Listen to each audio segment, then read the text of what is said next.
Imaginez, vous entrez dans une boutique Hermès. L'éclairage est tamisé, les vendeurs portent des gants blancs, l'ambiance est feutrée. Et au centre, un sac Birkin, exposé comme une œuvre d'art. Prix, 38 000 €. Et maintenant, imaginez un ouvrier chinois devant sa caméra TikTok, debout dans une usine en périphérie de Shenzhen, vous expliquant que ce même sac a été fabriqué ici pour à peine 1 400 €. Même cuir, même main-d'œuvre, même finition. Alors la question devient, qu'est-ce qu'on achète vraiment quand on paie 38 000 €? Bienvenue dans un monde où le rêve du luxe occidental est remis en question par ses propres fabricants.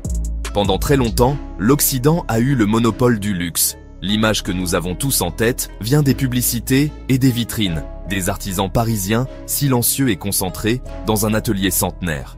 Des couturiers florentins en blouse blanche, cousant à la main chaque détail. Des bouteilles de parfum cristalline dans une lumière dorée, sur fond de musique classique. Le luxe, c'était l'héritage, la rareté, l'exclusivité. Une industrie qui racontait une histoire et qui la faisait payer cher. Bien sûr, il faut nuancer. La Chine reste le premier producteur mondial de contrefaçons. Selon les chiffres de l'OCDE, 86% des copies illégales proviennent de Chine. Donc, dans cette jungle d'usines, comment distinguer les vrais OEM des faussaires bien organisés? Certains sacs peuvent être identiques aux originaux, même cuir, même modèle, mais ils n'ont jamais été validés par la marque. Donc, techniquement, ce sont des contrefaçons, même si la qualité est là. Et puis, il y a un dilemme éthique pour les consommateurs.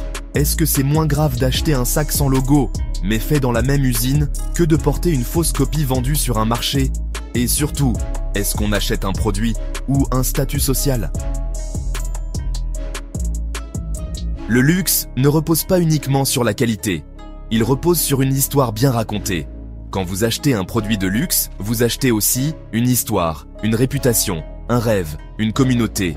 Un sac Hermès, ce n'est pas seulement du cuir et du fil, c'est un symbole de réussite, d'appartenance à une élite, de distinction. Et c'est là que réside le vrai pouvoir du branding. Ce que les vidéos chinoises brisent, ce n'est pas la qualité des produits, c'est l'illusion. Ce que ces vidéos TikTok chinoises déclenchent, c'est une remise en question profonde. Que vaut vraiment le luxe sans son logo? Seriez-vous prêt à payer 1 400 € pour le même sac, sans le H d'Hermès? Est-ce que l'élégance dépend du produit ou de la perception sociale qu'il induit? Le monde du luxe est peut-être à l'aube d'une révolution, et cette fois, elle ne vient pas de Paris, de Milan ou de Londres, mais des usines chinoises, smartphone en main.